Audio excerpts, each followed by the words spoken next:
What is going on, guys? Rodney here with Crypto Bros. Welcome to today's video. Today we're talking about Quarkchain. I'm finally back from vacation. I'm still a little sick, so bear with me, but we're going to dive right in. If you guys haven't heard of Quarkchain before, this is a blockchain 3.0 project. It is focused on high scalability, high throughput. They're doing that through sharding. I will say, when I was doing this research, man, there was a lot of differing opinions on there. I felt like people either loved it or hate it. I'm talking about like big YouTube names, personalities in the space, etc. So some controversy surrounding the project. Either way, it was very fun to do the research. We will dive into all that in just a second. Just quickly wanted to say thank you to everyone who has been subscribing to the channel. We did break 5,000 subscribers. I'm ever so grateful for that. I do want to do something special. I'm working on a couple giveaways. Hopefully I can have that nailed down by next week. If I cannot, we will just do our standard Ethereum giveaway in celebration of 5,000 subs.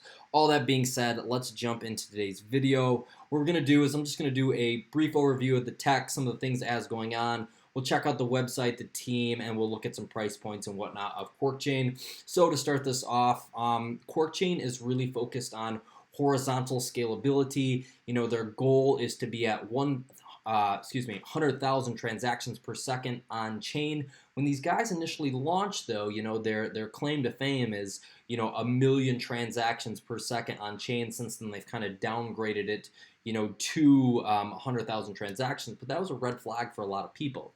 Anyway, part of their tech that they have going on is they have what they're calling a two-layer system utilizing sharding. If you guys don't know what sharding is, sharding is kind of the divide and conquer process of these blockchains, where it breaks things down into smaller pieces, smaller shards, processes it, and then puts it back together. This allows for the high throughput, high processes, or the high throughput of the transactions on the blockchain. Other projects that do this, Zilliqa, Archain, a couple others. But anyway, they have a two-layer system. Their sharding layer, which obviously does all the work, and then the root layer, this actually confirms the blocks from the shards. This is what they're saying is going to kind of project them to that 100,000 transactions per second on chain. Their focus is kind of commercial grade blockchain stuff that needs very, very high throughput, high scalability. One other thing that they have going on is they run both full nodes and what they're calling a cluster of nodes. A cluster of nodes would be like a group of miners or weak miners that don't actually want to join a mining pool. Think about maybe a guy like myself sitting in my basement mining Quarkchain. This one will allow me to be a little bit more competitive, in the mining game. But two, what they're doing is they're clustering all these weaker miners together, which will form what they're calling a super full node. This kind of piece here helps with the transactions per second, as well as the cost associated, with the mining piece. If we flip over to some features and bennies here, one, like everybody else, security is a huge thing. Right now, what they have going on is their transactions are protected by 50% hash power. This essentially stops the double spend attack. Scalability, obviously, the more nodes they have running in their system, the faster, the higher that it scales. We've seen this piece many times before. They do have an interoperability piece, which is their cross-shard transactions. Very, very interesting there. And they are focused on adoptions. They've already have the ball moving, to be able to integrate with the Ethereum virtual machine for smart contracts. Basically what that means is, dApps and whatnot that are being built on Ethereum can also be supported on Quarkchain, vice versa. They do have an MVP, 10,000 transactions per second, on their testnet, and then the dApps that they're hoping to deploy on here, stuff for Internet of Things, gaming, big data, AI, etc. Couple notable points that we have going on. The Quarkchain network development team is coming from Google, Facebook, a couple other big tech names. All these guys have been working on large-scale distributed systems. Distributed system development, are very familiar with various scalability means in centralized specific systems. When we talk about the team, I'll kind of touch on this, but very interesting piece here. So not a ton of blockchain space specifically from their team, but they have years of experience in centralized scalability, and they're essentially applying that experience to the blockchain space. This was kind of a red flag for some people just because they don't have a lot of blockchain people on their team, and it is a smaller team, but you will see they do have a wealth of experience with centralized scalability in very large corporations that people know and love today. The Quarkchain network uses proof of work as their consensus mechanism for their root chain, and the root chain first proof of work for their sharded chain. At the ICO, they did have a $20 million hard cap. Their ICO was kind of weird though. For their whitelist, people had to pass a quiz, and then they only released 20% of the tokens. This is an ERC20 token, so there could be some logic applied for that. When we flip over to actually see their token economics, we'll see they have 10 billion tokens, and most of those, so not very many are in circulation right now. So the bulk of what hits from them is all going to come from miners once their actual mainnet launches. Anyway, sorry, tangent. Again, their testnet is active. They have a mainnet launch in Q4. Couple maybe concerns right at the current moment. Yes, this is a very brand new project. They don't have any major partners in place currently, but again, I think these guys hit exchanges in like May, June sometime. There is a lot of competition in the space. That's something I like.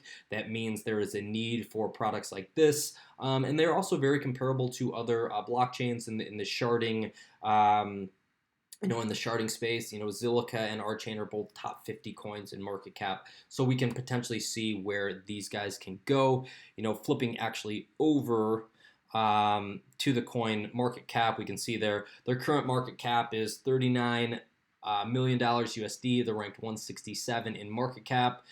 Trading volume in the last man, that's insane. In the last 24 hours is showing 21 million USD. Circulating supply though, only 562 million with a total supply of 10 billion tokens, so very low. Everything that's out there circulating currently is an ERC20 token. I don't know how many more of these are going to go back into circulation, just based on the fact that their mainnet launch is coming up at the end of the year, and that's when the miners will start being able to mine these specific tokens and obviously pushing up that number. If we look at just the charts here, and actually a buy signal came out from Data Dash earlier this week, maybe on the 25th, just kind of breaking down the, RSI is oversold, this, that, the other thing. He recommended a buy order. Obviously, do your own homework. Neither of us are financial advisors. I'm nowhere close. That guy's really sweet, though. One weird thing I did notice on here is just this huge bump in the market cap. It essentially went from 27 billion all the way up to 46 billion in a day. This happened on literally July 30th. Since then, it's retraced a little bit, but they're kind of the token economics.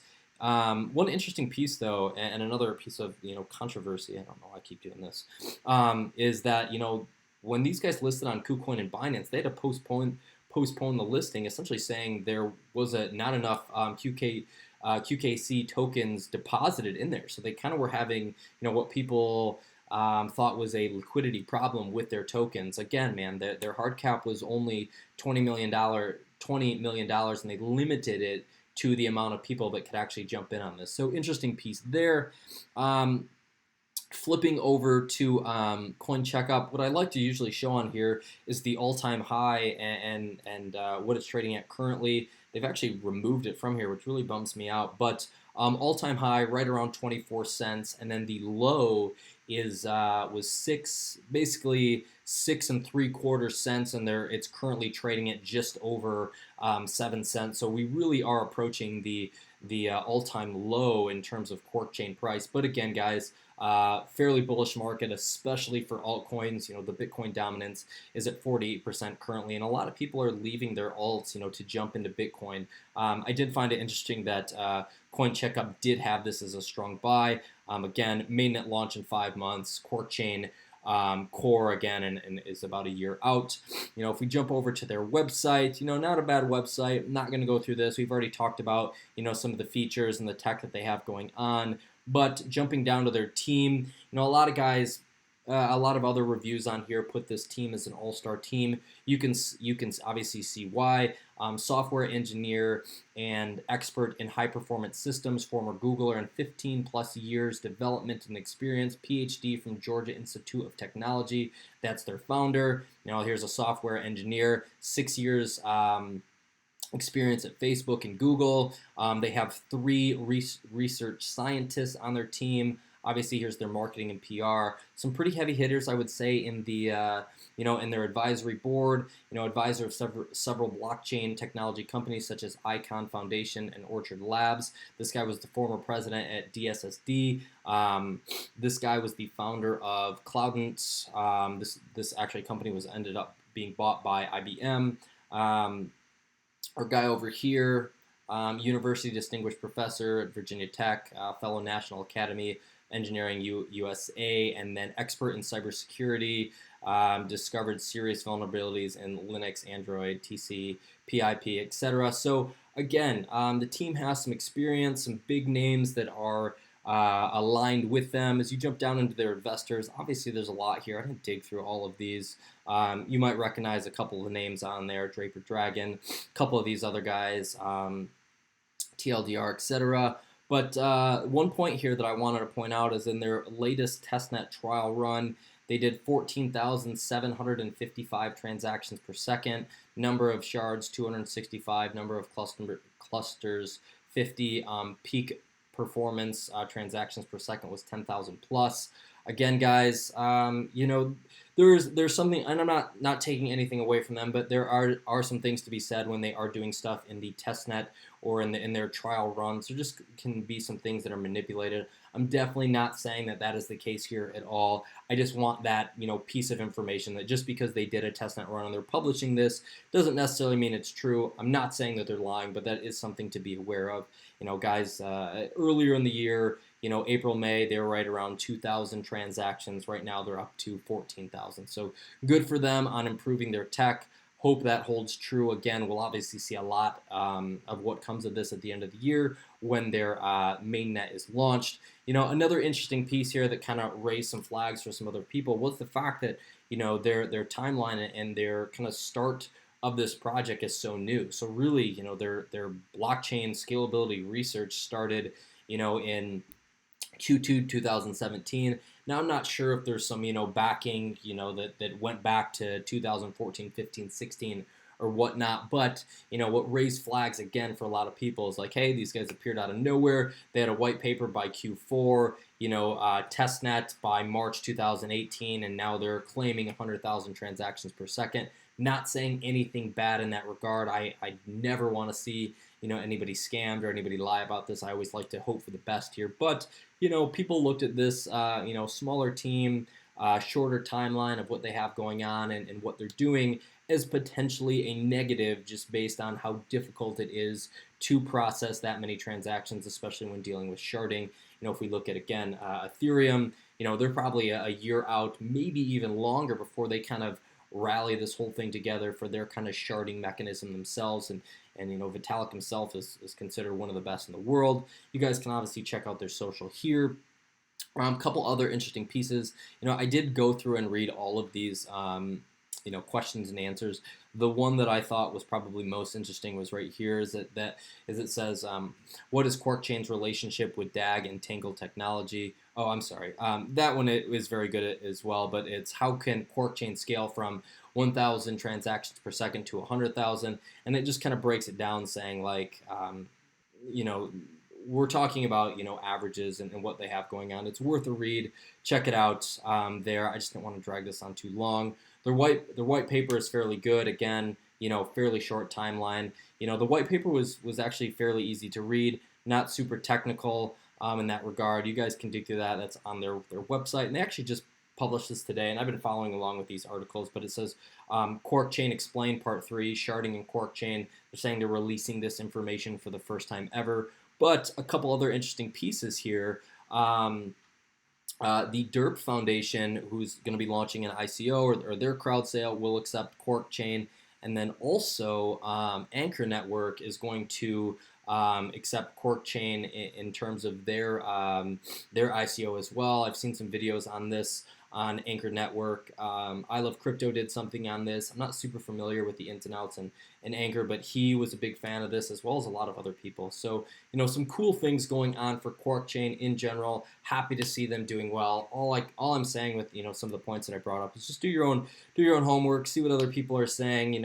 There are some things that raise some red flags through people throughout the the ICO, when they actually launch on exchanges. And again, I'm not saying anything bad about the project. Do your own homework. from what I can tell, would love to see these guys succeed. Looks like a very lucrative project, both from functionality to an ROI standpoint. A lot of the guys that I interact with love this project. I'm just trying to look at it subjectively. I'm not invested in Quarkchain at all, although being on Binance, there's a ton of people there, ton of visibility, ton of people that trade it, ton of people to buy it, all kinds of good things there, especially when it's coming to the very low price points, hitting almost its all-time low. Chances are we're going to see that from a lot of these projects anyway. So if you're a fan, definitely a good time to pick it up. Oh, one thing I did want to mention is when this did debut. Is when this did debut, the ICO price was just under 2 cents. So even at 7 cents, it is still up, 3x from the ICO. So people I'm sure are still very happy. But in terms of maybe a future investor, this does give you guys an opportunity to jump in. So all that being said, thanks for bearing with me. I hope my nasally voice wasn't too terrible for you guys tonight. As always, thank you guys for tuning in. I appreciate all the subscriptions. If you haven't subscribed yet, we'd love to have you. Be doing a giveaway in celebration for 5,000 subs in the next week or so, so stay tuned for that. Anyway, guys, I appreciate you and have a great night.